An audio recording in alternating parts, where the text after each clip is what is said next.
मधु education में आपका स्वागत है। ये द्वितीय वर्ष के फिटर के लिए जो पेपर हो रहा है, चाहे फर्स्ट ईयर जिसका पेपर हो रहा है उनके लिए, या जो लास्ट ईयर है, थ्योरी सबके लिए समान होता है। ऐसा नहीं कि केवल उसी के लिए आएगा और जो 2019 बैच के लास्ट ईयर का पेपर होना है उनके लिए नहीं आएगा, ऐसी बात नहीं है, सबके लिए आता है। ठीक, देखिए इसमें दिया है 147 नंबर का क्वेश्चन। कौन सा अपघर्षक डाई और गेज की लैपिंग के लिए उपयोग किया जाता है। ठीक, 147 नंबर का दिया है, तो 147 नंबर का ए हो जाएगा। 147 नंबर का ए, बोरोन कार्बाइड। ठीक, देखिए 148 नंबर में दिया है, टंगस्टन कार्बाइड की लैपिंग के लिए उपयुक्त सभी अपघर्षक पदार्थों में सबसे कठोर कौन सा है। 148 का ये आपका हो जाएगा 148 का सी, हीरा। ठीक, हीरा कठोर पदार्थ होता है। 149 नंबर में दिया है कि बहुत छोटे छिद्रों को सही ढंग से फिनिशिंग करने के लिए इस्तेमाल किए जाने गए अपघर्षक का नाम बताइए। 149 नंबर का बी हो जाएगा, हीरा। ओके, 150 नंबर में दिया है कि व्हील की लैपिंग करने का उद्देश्य क्या है। 150 नंबर का ए हो जाएगा। ठीक, आगे देखिए 150 नंबर का हो गया। 151 नंबर में दिया है कि तांबा और इसकी मिश्र धातु के लिए किस लैपिंग व्हील का उपयोग किया जाता है। 151 नंबर का सी हो जाएगा, घुलनशील ऑयल। ठीक, आगे देखिए 152 नंबर में दिया है कि लैपिंग टूल का नाम क्या है। इसमें टूल दिखा रहा है और लैपिंग टूल का नाम पूछ रहा है। 152 का सी हो जाएगा, बाहरी बेलनाकार सतह के लिए लैपिंग टूल। अगला देखिए 152 हो गया। 153 में देखिए उष्मा उपचार में वह तापमान क्या है जो स्ट्रक्चर को ऑस्टेनाइट से 723 डिग्री के बाद बदलता है। 153 नंबर का ए हो जाएगा, लोअर क्रिटिकल तापमान पर।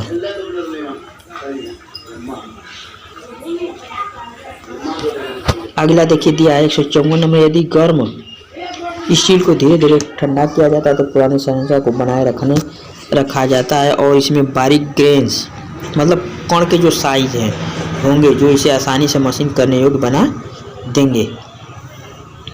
154 नंबर का ए हो जाएगा, एनीलिंग के द्वारा। अगला देखिए 154 हो गया। 155 में दिया है, एक नई संरचना बनाने के लिए तेजी से ठंडा होने वाले गर्म स्टील का नाम। 155 का सी, मार्टेन साइट। काटने की क्षमता को जोड़ने और स्टील पर घिसने का प्रतिरोध उत्पन्न करने की क्रिया क्या कहलाती है। 156 नंबर का डी हो जाएगा, हार्डनिंग। ठीक, 157 बहुत ही इंपॉर्टेंट क्वेश्चन है। यदि चैनल आपको अच्छा लगा तो लाइक शेयर सब्सक्राइब जरूर करिएगा और मेहनत के साथ पढ़ाई करिए, जो आपकी सीबीटी एग्जाम के लिए बहुत ही सहायता प्रदान करेगा। इससे बनाए गए क्वेश्चन जो बनाए थे पहले वीडियो में, जिनका पेपर हुआ लड़के बता रहे थे बहुत अच्छा आया था, प्रश्न सेम टू सेम यही आता है। तो इसके लिए हम कहेंगे कि आप जितना हो सके तैयारी करिए। और एक फीटर थ्योरी का सेकेंड ईयर और फोर्थ ईयर चाहे वो किसी वर्ष का हो, वो सबके लिए काम देगा। ऐसा नहीं है कि केवल सेकेंड ईयर को ही काम देगा। देखिए दिया है 157 नंबर का चरम भंगुरता को मतलब कठोरपन को दूर करने और स्टील में टफनेस और शॉक रेजिस्टेंस को प्रेरित करने के लिए क्या प्रक्रिया है। भंगुरता का मतलब कठोरपन होता है। ठीक, कठोरपन से संबंधित है भंगुरता का। इसका मतलब ये होता है कि जिसमें कार्बन की मात्रा अधिक होती है वह पदार्थ भंगुर होता है। जैसे कास्ट आयरन, कार्बन नहीं, जिसमें कास्ट आयरन की मात्रा अधिक होती है वह पदार्थ भंगुर होता है। इसमें हो जाएगा आपका 157 नंबर का ए हो जाएगा, टेम्परिंग। 158 नंबर का देखिए, स्टील को आवश्यक तापमान तक गर्म करने और उसी तापमान में एक समय के लिए रखने की प्रक्रिया क्या कहलाती है। 158 नंबर का ए, सोकिंग कहलाती है।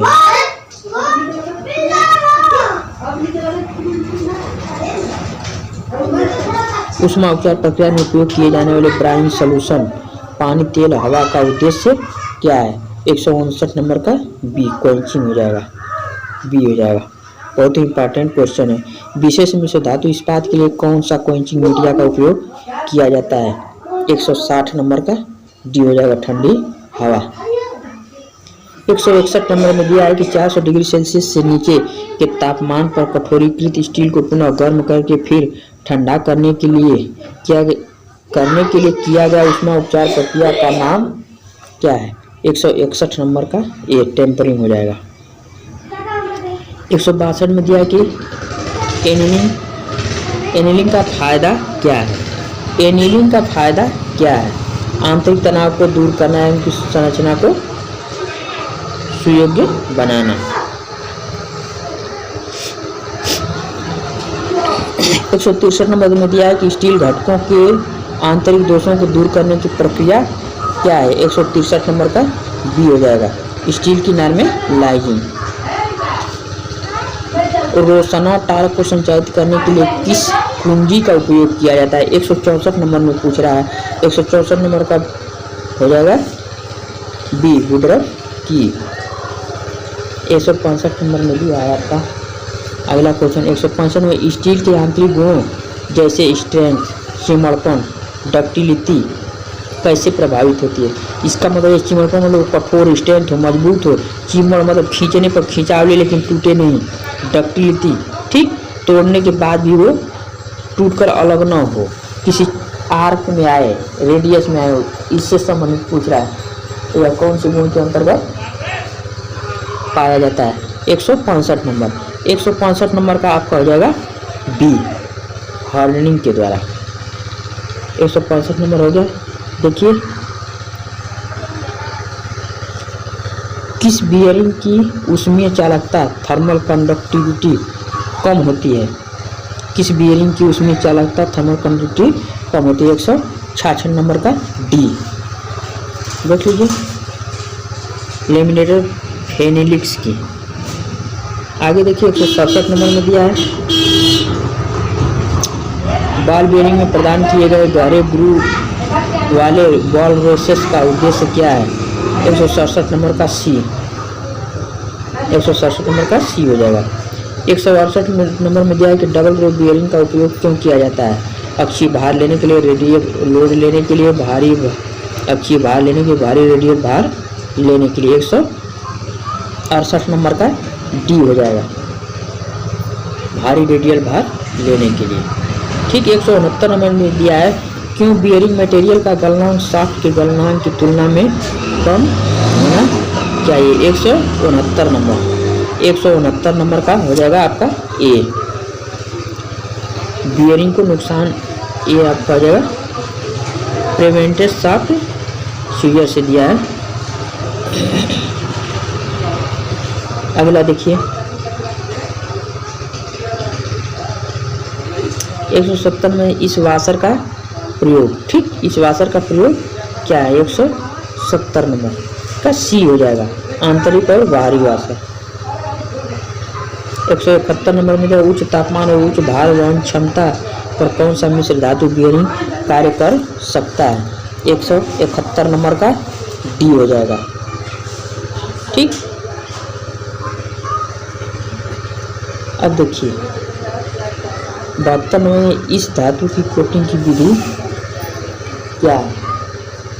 इस धातु की कोटिंग की विधि क्या है? दिया है चित्र में। 172 नंबर का देखिए क्या दिया है? डी है, इलेक्ट्रोप्लेटिंग है। ओके, आगे देखिए 173 में दिया लंबे समय तक जंग ना लगने देना और उच्च पॉलिश को बनाए रखने के लिए किस धातु की सतत इलेक्ट्रोप्लेटिंग में किस धातु का उपयोग किया जाता है? 173 नंबर का सी, क्रोमियम का। क्रोमियम थोड़ा महंगा होता है लेकिन ये काफ़ी दिन तक ऑक्सीकरण उसमें नहीं होने देता। कौन सी धातु संक्षारण प्रतिरोधी की रक्षा करती है और कोटिंग पर तापमान भिन्नता के कारण दरार या छिलता नहीं है ठीक। 174 नंबर का ए, जस्ता। 175 नंबर में दिया कि रासायनिक संयंत्र और खाद्य प्रोसेसिंग में किस संक्षारण प्रतिरोधी धातु का उपयोग किया जाता है? 175 नंबर का D. 100 stainless steel. Thrust ball bearing का उद्देश्य क्या है? थ्रस्ट बॉल बेयरिंग का उद्देश्य क्या है? 176 नंबर का डी, वर्टिकल थ्रस्ट लोड। इस बियरिंग का नाम क्या है? 177 नंबर का पूछ रहा है, तो निडल बियरिंग है। ठीक, देख लीजिएगा ध्यान से, ये है ऑप्शन हो जाएगा निडल बियरिंग। 178 नंबर में दिया है, कनेक्टिंग रॉड और इलेक्ट्रिकल मोटर्स में कौन सी बियरिंग सामग्री का उपयोग किया जाता है? 178 नंबर का डी हो जाएगा, कॉपर लीड मिश्र धातु। रक्षात्मक सतह प्राप्त करने के लिए अन्य धातु के साथ लेपित धातु के संचालन क्या? 179 नंबर का है, 179 में इलेक्ट्रोप्लेटिंग हो जाएगा। ठीक, 180 नंबर में दिया कि जंग को रोकने के लिए कैलोराइजिंग प्रक्रिया में किस धातु के पाउडर का उपयोग किया जाता है? बहुत इंपॉर्टेंट क्वेश्चन दे रहा है हर एग्जाम के लिए, तो बहुत ही महत्वपूर्ण है। 180 नंबर का डी हो जाएगा, एल्युमिनियम पाउडर। जंग के रोकथाम के लिए क्रोमाइजिंग प्रक्रिया के लिए आवश्यक तापमान क्या है? 181 नंबर का डी हो जाएगा, 1300 से 1400। बहुत ही महत्वपूर्ण क्वेश्चन है आपका, ये ITI ही नहीं हर एग्जाम के लिए इम्पॉर्टेंट क्वेश्चन है। 182 नंबर में दिया है, किस धातु में रासायनिक प्रतिक्रिया के लिए उच्च प्रतिरोध हाई रेजिस्टेंस होता है? 182 नंबर का बी, निकिल के लिए। यक्स के रूप में चिन्हित भाग का नाम बताइए। 183 नंबर का देखिए, ये दिया है और इसी को पूछ रहा है, बियरिंग का फिगर दिया है। ठीक, 183 नंबर का डी हो जाएगा। ठीक, बॉल सेपरेटिंग गेज। 184 नंबर में दिया है, लाइट लोडिंग और कम गति के एप्लीकेशन के लिए कौन सी बियरिंग सामग्री का उपयोग किया जाता है? 184 नंबर का ये हो जाएगा, कास्ट आयरन। 185 नंबर में थ्रस्ट बॉल बियरिंग का नुकसान क्या है? 185 नंबर का बी हो जाएगा।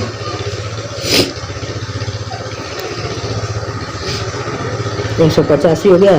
देखिए 186 नंबर, बॉल बियरिंग में क्या गहरे ग्रूव्स वाले बॉल रेसेस प्रदान किए जाते हैं? इसके लिए 186 नंबर का आपका हो जाएगा, 186 नंबर का बी। ओके, किस बियरिंग में लोडिंग बियरिंग अक्ष के पैरेलल मतलब समांतर होती है? 187 नंबर, 187 नंबर का सी हो जाएगा, थ्रस्ट बियरिंग में। 188 में हार्ड जनरल के लिए कौन सी बियरिंग मटेरियल सबसे उपयुक्त है? 188 नंबर का बी, एल्युमिनियम मिश्र धातु। 188 नंबर का बी। 189 नंबर देखिए, किस सामग्री में घर्षण और उच्च सामग्री लागत का कम सकुशल है? 189 नंबर का बी हो जाएगा, टेफ्लॉन। 190 में दिया, उच्च अक्षीय thrust load high external thrust load लेने के लिए किस प्रकार की बियरिंग का प्रयोग किया जाता है?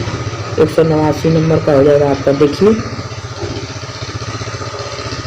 189 नहीं, 189 का हो गया आपका, टेफ्लॉन हो गया। 189 में 190 का, 190 नंबर का हो जाएगा आपका बी हो जाएगा। ठीक, आगे देखिए 100। इस बियरिंग का नाम बताइए, बियरिंग का फिगर दिया और नाम पूछा, इस बियरिंग का नाम बताइए। 191 का बी, 191 सॉलिड बियरिंग है। ठीक, ठोस बियरिंग जिसको बोलते हैं। इस बियरिंग का नाम बताइए, देख रहे पूछ रहा है 192 में कि इस बियरिंग का नाम बताइए। 192 का सी हो जाएगा, थ्रस्ट बियरिंग है। इस बियरिंग का नाम बताइए। देखिए बहुत इंपॉर्टेंट फिगर के द्वारा क्वेश्चन पूछ रहा है, जो आपका स्प्लिट बियरिंग है, स्प्लिट बियरिंग है। 194 एक से प्रदर्शित क्या है? बाहर और तेज बाल की भीतर और वॉल्यूम। 194 का, 194 का वो केज है, बॉल केज, बाहरी आउटर रेस, बॉल के इनर रेस नहीं, ये आपका बॉल केज हो जाएगा। जबकि आपके इसके थ्रू निमी पैटर्न के थ्रू इसका आंसर नहीं दिया, लेकिन वो केज है जिसके द्वारा बॉल को घुमाया जाता है, उसमें एक तरह से बैठाया जाता है, वो केज बोला जाता है। ठीक, अच्छा अब देखिए 195 किस प्रकार का बियरिंग का उपयोग बहुत भारी रेडियल भार के लिए किया जाता है। 195 का हो जाएगा आपका D, double role bearing. Bearing से बहुत क्वेश्चन उठा के पूछता है, किस प्रकार का बियरिंग अच्छी थ्रस्ट के साथ साथ रेडियल भार उठाने के लिए बनाया जाता है। ठीक है, देखिए 196 का डी हो जाएगा। ठीक, इस यंत्र का नाम क्या है, इस यंत्र का नाम क्या है। 197 का 197 का नाम पूछ रहा है। 197 का डी हो जाएगा, स्लिप गेज होल्डर हो जाएगा। 198 क्वेश्चन नहीं दिया। 199 किस प्रकार की बीयरिंग धातु में स्वयं स्नेहक होता है। कौन ऐसी बीयरिंग है जिसमें स्वयं का स्नेहक होता है, मतलब उसमें ऑयल नहीं डाला जाता है। ऑयल इसलिए अब ग्रीसिंग नहीं डाला जाता है क्योंकि वो गर्म होकर न फूटे, उसमें पहले से मौजूद रहता है। 199 का डी, ये बहुत ही इंपॉर्टेंट क्वेश्चन है सिंटर्ड एलाई वाले इस बियरिंग में। 200 नंबर क्वेश्चन का देखिए, सीमित जगहों में किस बियरिंग का उपयोग किया जाता है। सीमित जहाँ कम जगह वहाँ पर किस बियरिंग का प्रयोग किया जाता है। 200 नंबर का ए, नीडल बियरिंग। ठीक, यदि चैनल आपको अच्छा लगता है लाइक शेयर सब्सक्राइब जरूर करिएगा।